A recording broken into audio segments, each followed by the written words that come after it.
Hello, I'm Cameron with Gale Force 9 Games, and we are continuing our How to Play series for Vault of Dragons. Waterdeep and the dungeons below are not for the faint of heart, and sooner or later, you're going to end up in a fight.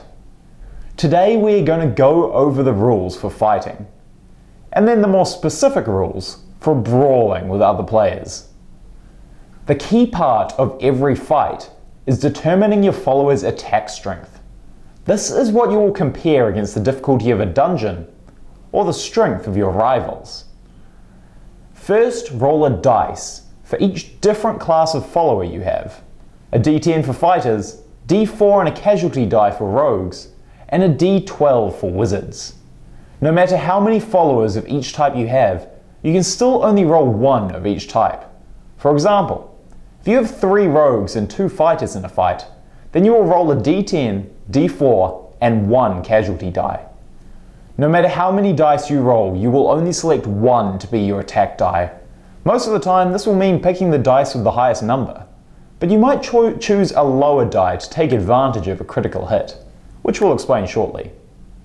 Rolling the casualty die is the special ability of the rogue.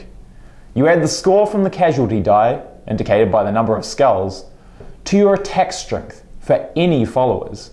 For example, in a fight with 2 fighters and a rogue, you might roll 2 on the rogue's d4, 8 on the fighter's d10, and 2 on the casualty dice.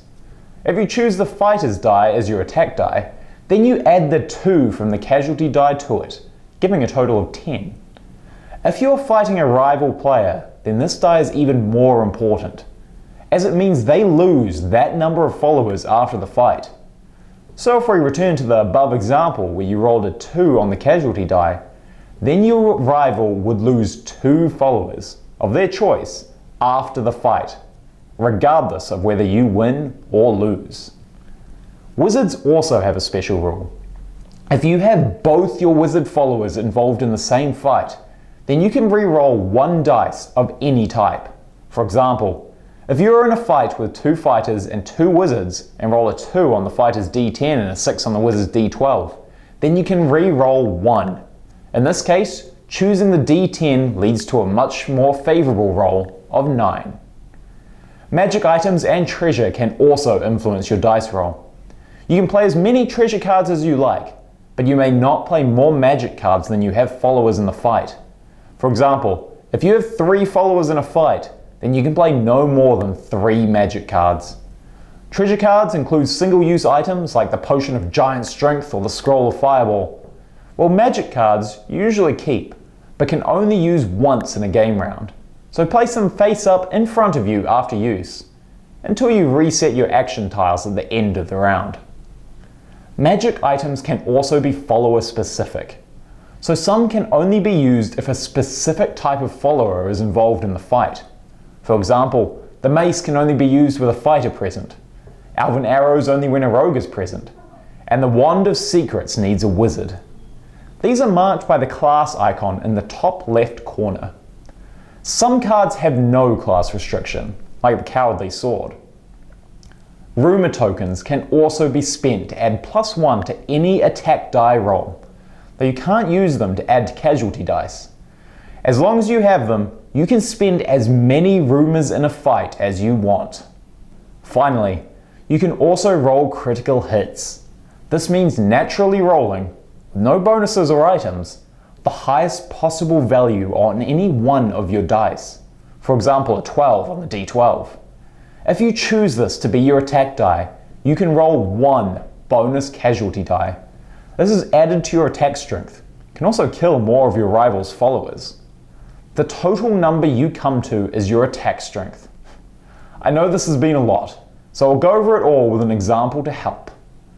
The Xanathar player has 2 wizards, a rogue, and a fighter, on a territory against an Asmodeus cult player with 2 fighters and a rogue.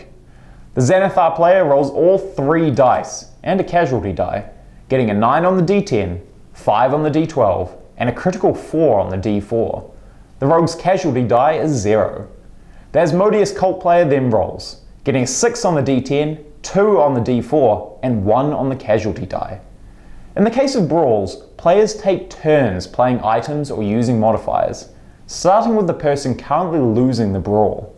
Since the Xanathar player has a 9, and the highest the Asmodeus cult player has is an 8, including the casualty die, they go first, choosing to play a potion of giant strength. They roll a 3 and bring their attack strength up to 11. The Xanathar player decides that since they have 2 wizards, they will re-roll the casualty die, this time getting a 2. The cult player responds by using a rumour to bring their fighting strength to 12.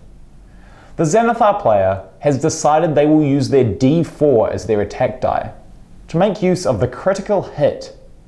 They get to roll another casualty die, getting a 1. This brings their attack total to 7, the D4 plus both casualty die. The cult player decides to pass, so the Xanathar player now plays Elven Arrows, a rogue-specific card, to increase their attack to 8 and to ignore 1 casualty die, which effectively means that the cult player removes their casualty dice roll of 1 from their total. The cult player then has another chance to respond. It doesn't matter that they passed just before, players always have the chance to respond. After both players have passed, then it's time to determine the winner. In this case, the Asmodeus cult player has an attack strength of 11, the Xanathar player only has 8. So the cult player wins. If it had been a tie, then the player who started the fight would win. The losing player then has to retreat. If the loser has more followers than the winner, then they get to choose which location to retreat to.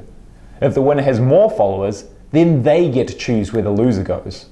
They can't retreat diagonally, so in this case, the Xanathar player chooses to retreat to 9 bells. Finally, it's time to suffer casualties. The cult player has rolled 1 casualty. The Xanathar player gets to ignore that because of the magic item they had played. The Xanathar player, on the other hand, inflicted 3 casualties. So the cult player has to decide which followers die and then take them back into their hand. In this case, however, it's no choice at all, since this kills all 3 of their followers, showing that even if you win a fight, sometimes it isn't enough. If you have a brawl with 3 or more players, then the winner is still the player with the highest attack strength. If you inflict casualties in a brawl with more than 1 opponent, then you have to select which opponent will suffer the casualties. All losing players have to retreat as normal, and they do so in initiative order. And that's all for combat and brawling. Join us again for our next video, where we will take your newfound combat skills to the locations and city watch of Waterdeep itself. Vault of Dragons is available to order now from the link in the description below. Follow GF9 on Twitter, Instagram, and Facebook for all the latest news and updates.